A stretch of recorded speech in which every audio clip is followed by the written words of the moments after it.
Oke, video ini akan membahas seputar tentang kisi-kisi ataupun langkah-langkah menuju ke arah profesional pianis ataupun keyboardist, supaya teman-teman bisa jadikan sebagai pedoman walaupun teman-teman masih belajar ataupun baru belajar.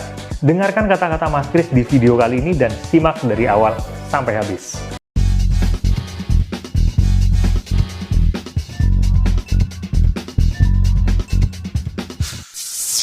Terima kasih buat teman-teman yang sudah stay di channel ini dan juga sudah klik video ini. Yang baru datang silahkan klik subscribe-nya dan juga tombol loncengnya untuk mendapatkan notifikasi terbaru dari channel ini. Channel ini membahas seputar tentang edukasi, seputar tentang musik, dan juga kegiatan-kegiatan Mas Kris lainnya. Ada program baru di channel ini, program bincang-bincang yang Mas Kris kasih nama Cerita Putih Hitam. Di situ teman-teman bisa mendapatkan informasi-informasi, pengetahuan-pengetahuan dari bincang-bincang yang seru, asik, santai teman-teman, baik bab musik, hobi, ataupun hal-hal sensitif lainnya, isu terkini, sosial, dan yang lain-lain. Oke, dari opening video ini pastinya kita akan membahas seputar tentang keprofesionalan atau kebiasaan sebagai orang yang profesional dalam hal pianis ataupun keyboardist. Kata profesional ini seringkali diartikan berbeda-beda teman-teman di setiap individunya, ya, sesuai dengan bidangnya masing-masing dan juga keidealan pemikirannya masing-masing. Termasuk Mas Kris memandang profesional seorang pianis ataupun keyboardist harus mengerti seberapa kemampuannya kita, limit dari diri kita, dan seberapa maksimal yang bisa kita berikan untuk pendengarnya, ya. Karena kita bermain instrumen, artinya kita berhubungan dengan mendengarkan.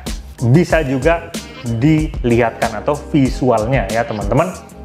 Nah, ada dua hal yang Mas Kris mau sampaikan ke teman-teman, yaitu pembangunan diri, ya, sebagai self-building, ya, kemudian juga bagaimana cara menuju ke arah dunia luar, gitu teman-teman. Artinya, pembangunan diri sendiri ini yang berasal dari dalam ini merupakan fondasi. Kalau teman-teman belum melengkapi fondasi ini, ya lebih baik dilengkapi dulu supaya jauh lebih mudah jalannya seperti itu. Pianis ataupun keyboardist belum tentu sebagai seorang pengajar. Ini lain, yang kita bahas adalah sekedar pianis ataupun keyboardist aja. Beda dengan pengajar ya teman-teman. Tapi kalau pengajar piano ataupun guru keyboardist, pasti dia seorang pianis ataupun seorang keyboardist. Oke, perhatikan ya. Nah, langkah awal apa? Langkah awal yang teman-teman harus perhatikan membangun diri sendiri, yang pertama adalah mental. Mental ini yang paling penting. Ya, jadikan teman-teman mentalnya itu jauh lebih kuat dari sebelumnya. Jangan sampai di tengah jalan nanti tiba-tiba berhenti karena hal-hal yang menurut teman-teman membuat teman-teman stres. Karena kalau kita tidak bisa melewati stres tersebut dalam hal bergelut dengan dunia musik ini, terutama piano ini, ya berarti nyerah di situ, mentalnya nggak kuat. Mentalnya teman-teman harus siapkan dulu. Ya, habis itu udah mental, yang kedua adalah sikap. Sikap humble, sikap keingintahuan akan jauh lebih mudah untuk membawa teman-teman menuju ke arah yang jauh lebih profesional, ya teman-teman. Sikap humble ini sangat mendukung dalam hal berkomunikasi, berorganisasi, dan sikap keingintahuan bisa membuat teman-teman menjadi jauh lebih baik dari skillnya, dari tekniknya, gaya berbicara. Karena walaupun kita menjadi seorang pianis ataupun keyboardist, tidak hanya sekedar bermain bagus, ya, tapi kita harus beretika bagus juga teman-teman dalam pekerjaan yang nanti Mas Kris akan bahas di sini. Oke, yang kedua tadi ya sikap ya atau sifat ya. Kemudian yang ketiga ini adalah technically ya, kita berhubungan dengan teknis ya. Teknik bermain, kemudian apa saja yang teman-teman sudah pelajari, dilihat dari teori, dilihat juga dari prakteknya. Seberapa lagu yang teman-teman sudah ulik, seberapa banyak lagu yang teman-teman sudah ulik, Bagaimana cara bermain lagunya? Apakah sudah rapi atau belum? Bagaimana cara bersikap ketika kita mengimprovisasi sebuah lagu ataupun kita membuat konsep lagu-lagu baru? Nah, di situ teman-teman diuji. Nah, jadi mulailah belajar giat seputar tentang ini. Kalau teman-teman otodidak, ya cari dan belajar yang kira-kira teman-teman bisa maksimalkan. Tapi alangkah lebih baik kalau teman-teman bisa menggunakan mentor untuk menuju ke arah sana. Dan itu ada di Musik Buddies ya teman-teman. Di Musik Buddies ini teman-teman bisa kursus musik secara online. Jadi kalaupun teman-teman berada di luar Jogja, ini kantornya ada di Jogja ya teman-teman, bisa ikut program online di situ. Ya, dan langsung ketemu dengan mentornya. Salah satu mentornya adalah Mas Kris sendiri. Oke, kalau apalagi berikutnya malah promosi, nggak apa-apa ya, channel-channel sendiri kok. Oke, jadi skill ya tadi teman-teman. Kemudian yang berikutnya adalah pembentukan karakter. Dari skill-skill dari semua lagu, apapun itu teori, praktek yang teman-teman pelajari, itu akan membentuk karakter teman-teman. Ya. Karakter dalam bermain sendiri, artinya perhatikan dan maksimalkan itu. Karakter ini yang tidak bisa disamakan oleh orang lain.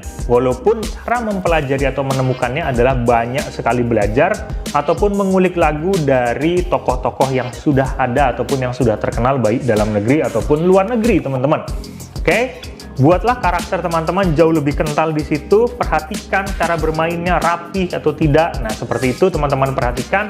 Dan jangan merasa bahwa orang lain jauh lebih hebat dari teman-teman. Dan jangan juga merasa bahwa teman-teman jauh lebih hebat dari orang lain. Karena orang lain belum tentu sehebat teman-teman semua. Dan teman-teman juga tidak bisa sehebat orang lain. Karena kita punya karakter yang berbeda. Ya, teman-teman. Sama kayak penyanyi A, nggak bisa warna suaranya kayak penyanyi B, begitu juga sebaliknya. Yuk, lanjut. Oke, ini adalah hal yang menurut Mas Kris juga tidak kalah pentingnya dan wajib teman-teman ikuti. Kalau nggak diikuti, nggak bisa. Ya, apa yang harus diikuti? Yaitu berlatih, berkolaborasi, dan berorganisasi. Nah, berkolaborasi dengan apa? Dengan pemain-pemain yang lain, dengan komunitas-komunitas yang teman-teman suka genrenya. Misalnya teman-teman pemain klasik, ya cobalah ikut serta dalam orkestra, mini orkestra misal, quartet atau chamber gitu. Nah, teman-teman bisa memulai dari situ. Dan kalau teman-teman seorang pemain pop, seorang pemain jazz, ya coba cari komunitas-komunitas yang ada dan coba ikut nimbrung di situ. Sifat yang humble dan keingintahuan yang tinggi akan memudahkan teman-teman untuk mudah berkomunikasi dengan mereka. Memudahkan teman-teman untuk menyerap ilmu dari mereka di samping sifat mereka yang berbeda-beda. Jadi kita bisa memfilter sendiri. Nah, ketika kita sudah memiliki sifat yang seperti itu, maka tidak ada alasan lagi untuk kita tidak bisa menerima ilmu baru.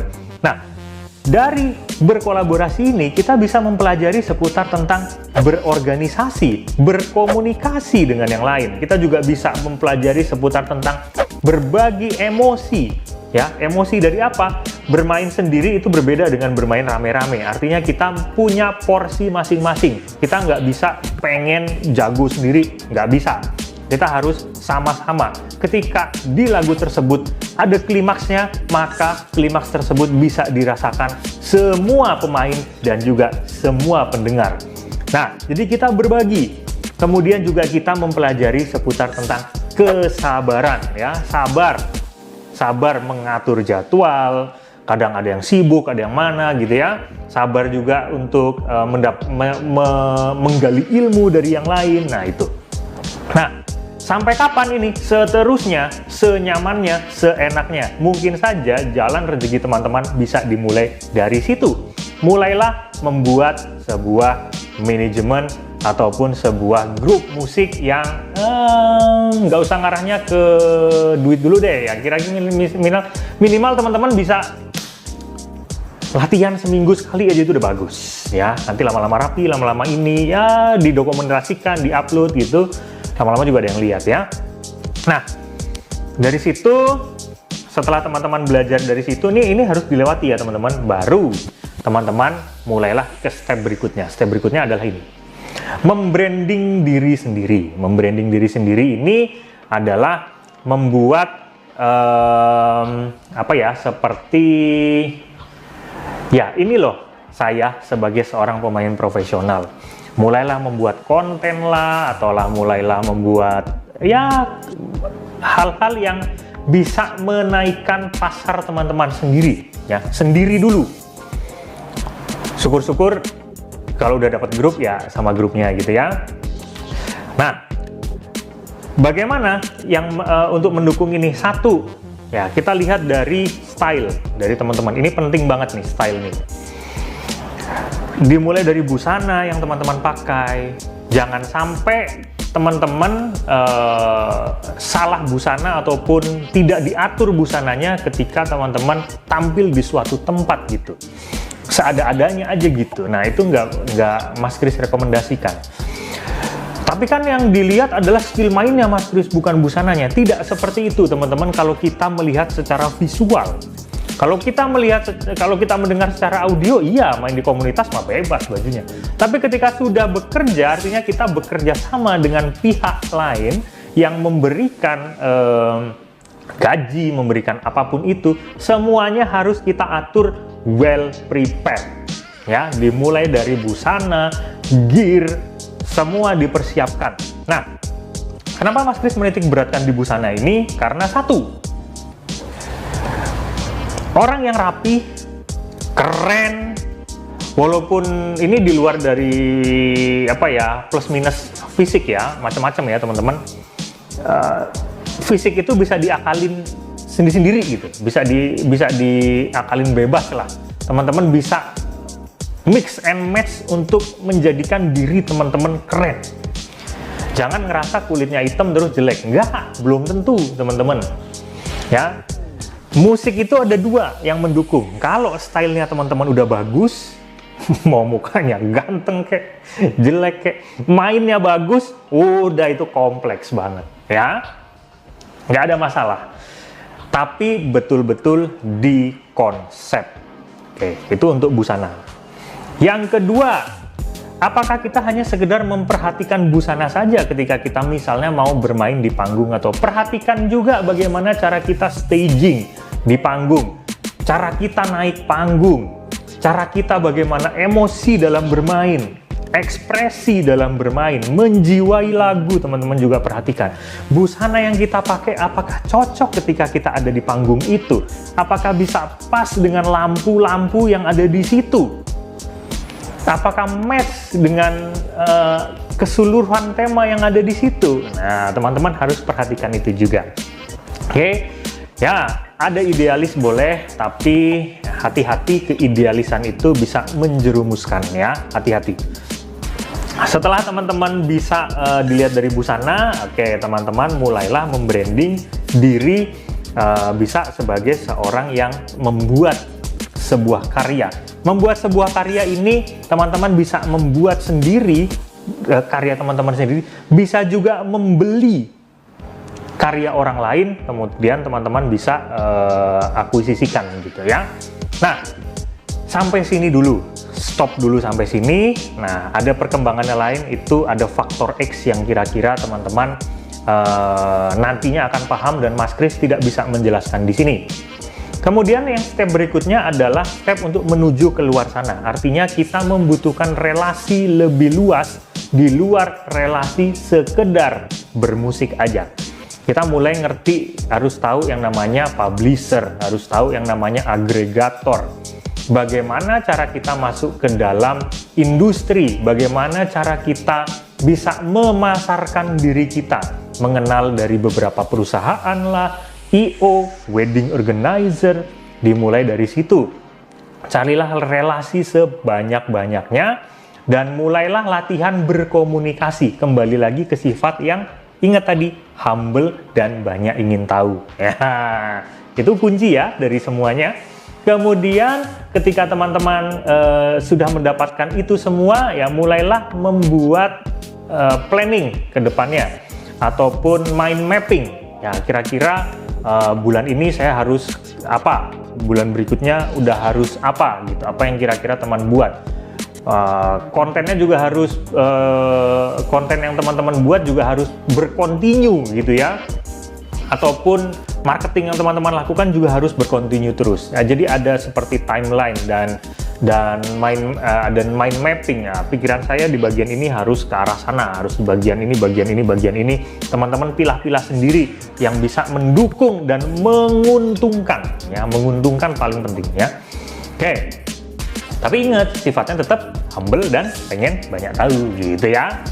Nah, udah dari situ, setelah dapat relasi, udah ngerti seputar tentang bagaimana cara berproses bekerja sama, cara berproses untuk teman-teman bisa apa namanya mempublishing karya teman-teman semua. Nah, mulailah mempertahankan kualitas.